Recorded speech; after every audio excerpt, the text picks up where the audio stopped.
नमस्ते।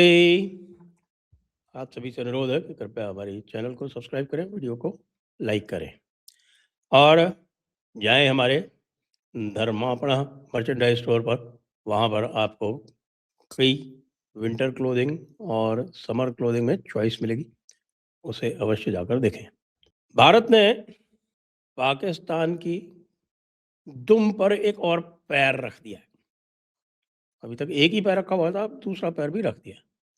तो पाकिस्तान उछल कूद कर रहा है, और वो कैसे कर रहा है कि पाकिस्तान का पानी जो थोड़ा बहुत जा रहा था, अब उसको भी रोकने का इंतजाम भारत ने कर दिया है। और भारत ने ऐसे कर दिया है कि देखिए, भारत ने सावलकोट पर एक डैम बनाने का प्रस्ताव पहले ही पारित कर दिया था। आपको पता है कि पहले ही दुलहस्ती वन, बगलीहार और सलाल, ये 3 डैम चनाब पर पहले ही पूरी तरह से काम कर रहे हैं, और रतले जो है वो कमीशन होने वाला है। बल्कि वो बनकर तैयार ही है। उसकी जो है थोड़ी बहुत पाकिस्तान तमाशा कर रहा था, उस तमाशे की वजह से पूरी जो उसकी हाइट है वो नहीं हो पाई थी। तो अभी वो उस फेज़ में है जिसमें उसकी पूरी हाइट रिक्लेम करनी है। तो अब दलहस्ती 2 भारत ने और अलाउ कर दिया है कमीशन करने के लिए, बनाने के लिए। तो अब पूरे 5 डैम अब हो जाएँगे, 5 बड़े डैम हो जाएँगे। इसके अलावा पाकलडुल और है, जो कि जो मसरूद्वार जो एक ट्रिब्यूटरी है चिनाब की, उसको कंट्रोल करता है। तो भाई, अब क्या होगा? अभी पाकिस्तान में इस समय पानी की घोर तंगी चल रही है। देखिए, पाकिस्तान की जो मेन क्रॉप है वो रबी में होती है, और उसका नाम है गंदम या व्हीट। और उसके अलावा और भी बहुत सारी क्रॉप्स जो हैं, जो विंटर क्रॉप्स हैं, वो इस कैनाल के पानी से ही होती हैं। और जो कैनाल का पानी जो चिनाब सिस्टम है, वो उससे जो कैनाल निकलती है उससे होता है। झेलम सिस्टम से भी कैनाल निकलती है, लेकिन सबसे ज़्यादा पानी हमको चिनाब सिस्टम से ही मिलता है। जो आप ये समझें कि लगभग 25 से 30 मिलियन एकड़ फीट इतना होता है। अब 25 से 30 मिलियन एकड़ फीट पानी तो उनको लगभग उतना ही मिल रहा है। 10% की कमी आई होगी। लेकिन फ़र्क ये है कि अब जो ये लीन सीज़न है, इसमें पानी अब नहीं मिलेगा।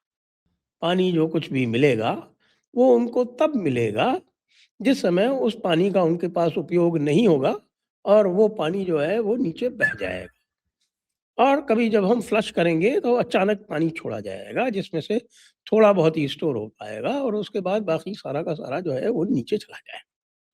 क्योंकि मराली हेडवर्क्स और कादराबाद हेडवर्क्स जो है लिमिटेड कैपेसिटी है, सिल्टेड अप हो चुके हैं। जो कैनाल्स हैं वो भी सारी सिल्टेड अप हो चुकी हैं, मेंटेन नहीं की गई हैं। अब आप ये देखिए कि जिस समय इंडस वाटर सिस्टम बना था और रावी का सारा पानी जो था वो भारत ने अपने लिए क्लेम कर लिया था। सतलज का सारा पानी भारत ने अपने लिए क्लेम कर लिया था। तो जो रावी कैनाल थी, जो रावी से जो कैनाल निकलती थी, उनको चिनाब से भरने के लिए अलग से कैनाल्स बनाई गई थी। और उसके लिए भारत ने उस समय भाई साहब 65 मिलियन पाउंड दिए थे उनको, कि वो लिंक कैनाल बना लें। तो मराला हेडवर्क से रावी कैनाल बनती है, जो जाके सीधे नारोवाल में रावी में पानी छोड़ती है। उसके अलावा फिर उसके बाद खादराबाद से एक और निकलती है, जो जाके फिर उसको नीचे मिलती है आपके ये रावी में जाके, और रावी में वहाँ पे हेडवर्क्स बना के फिर सतलज में पानी जाता है। ये सारा का सारा सिस्टम पहले ही बैडली मेंटेन्ड था। जैसे मैंने बताया कि जो रावी कैनाल है, अपर रावी कैनाल है, उस अपर रावी कैनाल की जो कैपेसिटी है, वो लगभग 24,000 क्यूसेक थी। उस 24,000 क्यूसेक में इस समय फुल पे चलाएँ भी, पूरे प कैपेसिटी पे भी चलाएँ, तो उसमें 10,000 क्यूसेक पानी भी नहीं जाता है। और उसकी कैपेसिटी 40% भी नहीं रह गई है। क्यों? मेंटेन नहीं की, लाइनिंग नहीं की। कैनाल को मेंटेन करना पड़ता है, नहीं तो कैनाल भी सिल्ट अप हो जाती है और उसकी कैपेसिटी लिमिटेड हो जाती है। दूसरी तरफ पाकिस्तान क्या कर रहा है? पाकिस्तान इंडस वाटर ट्रीटी के जो मैकेनिज्म जो बने हुए हैं, उसके तहत उन्होंने एक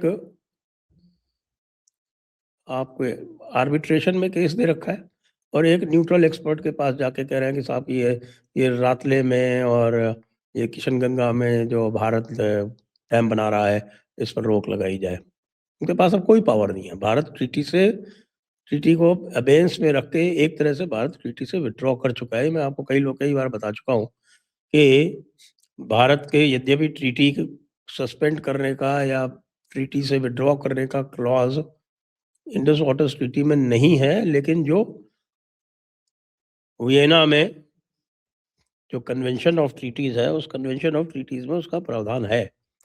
फंडामेंटल चेंजेस आ जाए रिलेशंस में या सर्कमस्टेंसेस में तो ट्रीटी से विथड्रॉ किया जा सकता है और पाकिस्तान एक हॉस्टाइल कंट्री बन चुका है। ये एक फंडामेंटल चेंज है सर्कमस्टेंसेस में। इसी तरह की एक गंगा वाटर ट्रीटी भी है, वो बांग्लादेश से है, लेकिन वो टाइम पीरियड उसमें फिक्स था 30 साल का और वो 96 में हुई थी, तो 30 साल अब पूरे हो रहे हैं 2-1 महीने में। उसके बाद वो अपने आप लैप्स हो जाएगी और उसके बाद फिर उसको रीनेगोशिएट करना पड़ेगा, वरना भारत जैसे चाहेगा एज़ अपर राइपेरियन उस पानी का उपयोग लाएगा। अब पाकिस्तान ने एक नया पैंतरा चला है। पाकिस्तान ने यूएन में कंप्लेंट कर दी है। अरे भैया, तुम यूएन में कंप्लेंट कर दो, यूएन की कौन मानता है आजकल? यूएन क्या कर लेगा? यूएन के तत्वावधान में चाइना के विरुद्ध जो United Nation convention on the laws of the seas है, उसमें फिलीपींस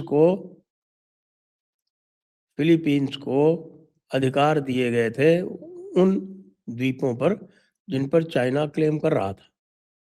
चाइना ने माना क्या? चाइना ने नहीं माना। तो अब यूएन में कंप्लेंट ये की है कि साहब ये जो भारत जो कुछ भी कर रहा है ट्रीटी को सस्पेंड करके, ये ह्यूमन राइट्स का इशू है भाई। लीजिए, लोकल लो बात जिसको बोलते हैं, ये ह्यूमन राइट्स का इशू है। पाकिस्तान पूरी दुनिया में आतंकवादी भेजता है, वो ह्यूमन राइट्स का इशू नहीं है। लेकिन भारत ने पानी बंद कर दिया इसलिए क्योंकि वो पाकिस्तान भारत के बांध नहीं बनने दे रहा था। भारत के तरफ जो भी पानी का जो उपयोग करना था, हमको जो 3.6 MAF पानी अलाउड था, उसका जो हमको उपयोग करना था, उसके लिए जो हमको स्ट्रक्चर्स बनाने थे, वो भी नहीं बनाने दे रहा था। हर बार उसको कानूनी दांव-पेचों में फँसा के, हर बार उसको वर्ल्ड बैंक को ले जाके न्यूट्रल एक्सपर्ट लगवा के और बार-बार डिले कर रहा था। 3 बांध जो बने भी हैं, ये आपके जो सलाल और बगलिहार और दुलहस्ती 1, उनकी भी ये स्थिति ये थी कि साहब कि आप उनपे यदि यदि आपको डैम फ्लश करने भी हों, उसकी सैंड को नीचे फ्लश करने के लिए, तो उसके लिए भी 6 महीने का नोटिस देना पड़ता था और उसमें भी ऐसे समय पे आप करते थे जब वो प्रॉपर्ली हो नहीं सकता था, जैसे मानसून के महीनों में। यहाँ तक कि सलाल में तो ये हाल था कि वो पूरा का पूरा जो फ्लशिंग के लिए जो गेट जो था सलाल का, उसको वेल्ड कर दिया गया कि भाई इसका तो उपयोग होना ही नहीं है, तो इसको हम करके क्या करें? ये सब चीज़ें बदल गई हैं। अब जो आज का भारत है, वो दूसरी तरह का भारत है और पाकिस्तान एक तरह से रो रहा है, लेकिन चूँकि ये मैटर ऐसा है, जो पूरी तरह से स्ट्रैटेजिक है, मैटर ऐसा है, जिस पर उसका कोई अख्तियार, कोई हक नहीं है। भारत यदि ट्रीटी में नहीं रहना चाहता, तो भारत को पूरा अधिकार है उससे विथड्रॉ होने का और यूएन का बाप कुछ नहीं कर सकता उसमें। तो इसलिए दुलहस्ती 2 और सावलकोट, ये 2 और बाँध बन रहे हैं और इन 2 बाँधों के बनने से भारत जो है वो लगभग ये समझिए कि आ आधा एमएएफ अपना यूटिलाइज़ेशन और कर लेगा। ये पुरानी डिज़ाइन्स हैं, ये पुरानी डिज़ाइन्स में run of the river hydel projects ही बनाए थे। उसमें स्टोरेज का बहुत ज़्यादा स्कोप नहीं था उस समय।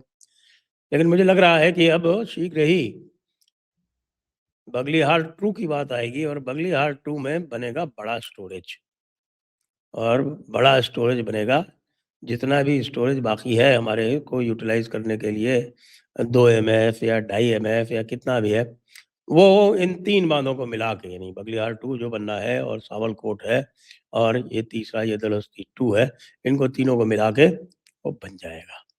यहीं से यहीं से पानी के डाइवर्शन की भी बात होगी। यदि पानी के डाइवर्शन की बात भी होगी तो ये दलदस्ती 2 या रैटले से रावी में पानी डाइवर्ट किया जा सकेगा टनल के माध्यम से।